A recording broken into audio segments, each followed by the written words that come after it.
President Trump and Defense Secretary Pete Hegseth addressed a rare gathering of senior military leaders in Virginia today. The president highlighted his administration's efforts to reshape the department. Secretary Hegseth also unveiled 10 directives covering physical fitness for service members. Today, at my direction, each service will ensure that every requirement for every combat MOS, for every designated combat arms position, returns to the highest male standard only. Because this job is life or death. All right, let's bring in CBS News Pentagon reporter Eleanor Watson. She joins us now from the Pentagon. Eleanor, good to see you. So Secretary Hegseth, of course, raised some eyebrows when he summoned this high-profile group so urgently. It was somewhat unexpected, somewhat unheard of. What was your main takeaway from this highly anticipated meeting? Well, Tom, it was really unprecedented, not only in the timing, how urgently it was called together, and the scale, how many officers were in one room, but also in what was said. President Trump, during his speech, said it was his idea to use what he called dangerous cities as training grounds for the U.S. military. Previous administrations, both Democratic and Republican, have only deployed the U.S. military to U.S. cities as a last resort to control rioting, never as a stated training ground.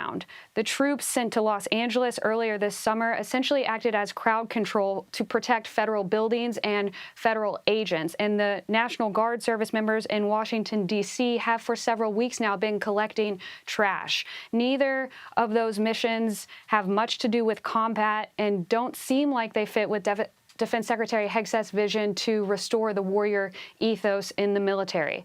The rest of President Trump's speech sounded and repeated lines that could have been heard at one of his political campaign rallies, but without the crowd reaction. Aside from a few laugh lines, the admirals and generals in the room remained stone-faced and didn't really react to any of President Trump's political zingers. The purpose of this meeting in some ways was to have a rally the troops moment, but these weren't just any troops. These were the top officers and their senior advisors with decades of experience pulled from their command positions from around the world for what essentially turned out to be a brand rollout. Yeah, you're talking about some of the best within the U.S. military, highly trained professionals there. So let's turn to Secretary Hegseth. What message was he trying to convey?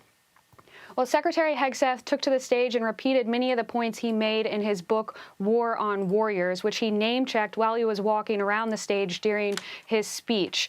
In the speech, he defended the firing of several senior leaders earlier this year as part of changing the culture at the Defense Department, or what he now calls the Department of War. He told the officers in the room that if they didn't like what he was saying, they should do the honorable thing and resign. He also used today to announce several policy directives on grooming and fitness standards, including that all men and women in combat arms will be required to meet the male standard. He also talked about overhauling the Defense Department Inspector General, the same watchdog that is investigating his use of Signal earlier this year to discuss sensitive details about strikes in Yemen. Yeah, it's certainly being called a huge cultural shift within the U.S. military. Eleanor Watson reporting for us from the Pentagon. Ellie, thank you.